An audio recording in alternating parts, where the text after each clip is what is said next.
তখন আমার ছেলে ব্রাউনবাড়িয়া অন্নদা স্কুল অন্নদা গভর্নমেন্ট স্কুলের স্টুডেন্ট ছিল, বয়স তখন 16 ছিল।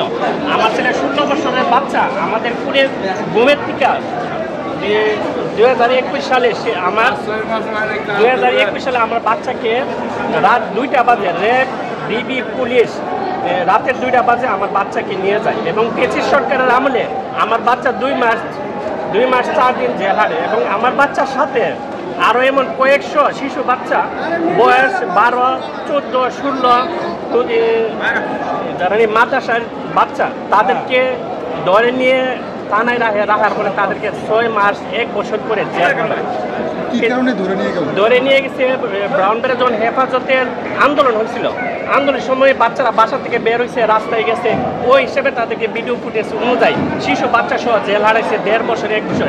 এমনকি আমার বাচ্চা পর্যন্ত 2 মাস 4 দিন জেল হারে এবং আমি অনেক কষ্টের বিনিময়ে আমার বাচ্চাকে জামিন করি। আমার বাচ্চার জামিনের পর অনেক অভিভাবক আমার বাসায় আসছে, কিভাবে জামিন করছি তাও আমি ওই সব বলতে পারি নাই, কারণ বলতে গেলে আবার আমার বাচ্চাকে নিয়ে যাবে।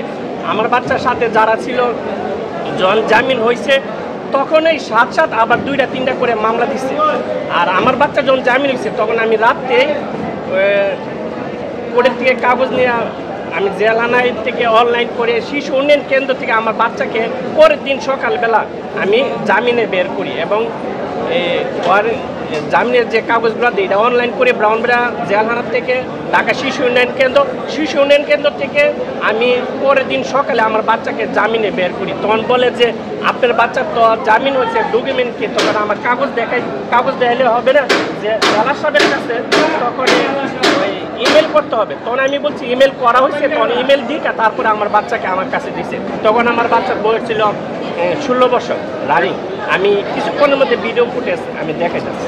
এখন এই ঘটনার থেকে আপনার প্রত্যাশা কি? আপনি কি চান? আমি এই পিটি সরকার আমলে দেখলাম যে নিরহ বাচ্চাগুলো জেল হারতে হয়েছে।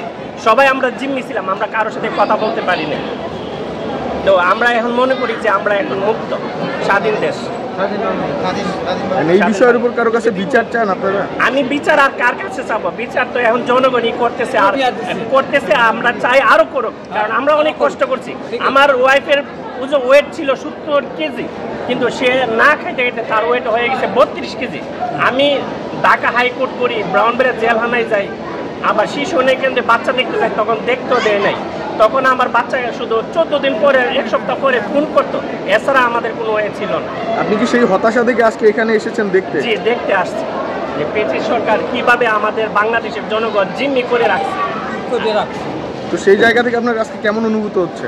অনুভূতি হচ্ছে যে আমি বাংলাদেশে এখন বুক খোলায় হাঁটতে পারি, রাত নাই দিন নাই, যে কোনো জায়গায় যাইতে পারি। এটাই আমার অনেক এতটুকু যে পাইবো আমরা কল্পনা করি নাই। মাত্র যেহেতু আমরা এই স্বাধীনতা পাইছি, মনে করি যে বাংলাদেশে এখন আমরা স্বাধীন দেশে বাস করতে পারছি।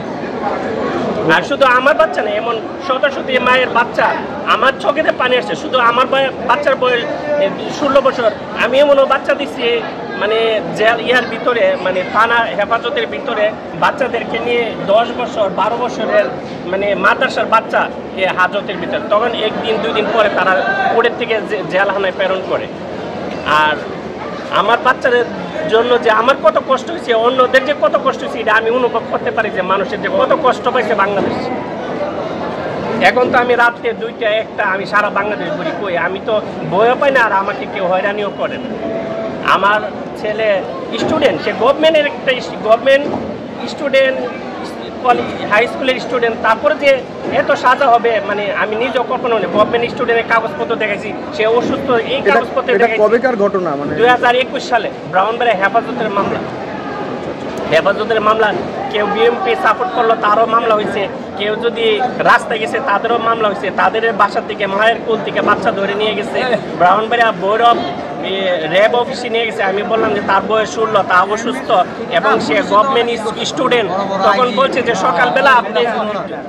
সকালবেলা আপনি ভৈরব র্যাব অফিসে আসলে আমরা কাগজপত্র দেখে তখন আমি ছেড়ে দিব। আমাদেরকে এই আশ্বাস দিয়ে আমার বাচ্চাটা নিয়ে যা। আমার ওয়াইফ যখন দেয় না তখন আমি আমার ওয়াইফকে সান্ত্বনা দিয়ে বলি যে সকালে কাগজপত্র নিয়ে গেলে ওরা ছেড়ে দিবে। এখন যদি একটা বাচ্চা ছাড়ে তাহলে বলতেছে যে আরও 10-20টা বাচ্চা আমার ছাড়তে হবে। তখন আমাদেরকে এই সান্ত্বনা দিয়ে ভৈরব যখন আমি পরের দিন 8টা বাজে যাই, ওনারা আমার সাথে সাক্ষাৎ করে নাই। তখন আমি থানায় আবার ভৈরব থেকে ব্রাউনবাড়িয়া থানায় দিচ্ছি। থানায় দেওয়ার পরে ওনারাও আমার সাথে কোনো কথা বলে নেই। তারপরে কোর্টের থেকে ব্রাউনবাড়িয়া জেলখানায় 14 দিন রাখার পরে তাকে আবার শিশু উন্নয়ন কেন্দ্র, বয়স কম শিশু উন্নয়ন কেন্দ্র টঙ্গীতে তাকে প্রেরণ করে। আপনাকে এইভাবে হয়রানি করেছিল? এইভাবে আমাদেরকে হয়রানি করছে। আচ্ছা, ধন্যবাদ। ওইটার জন্য আমরা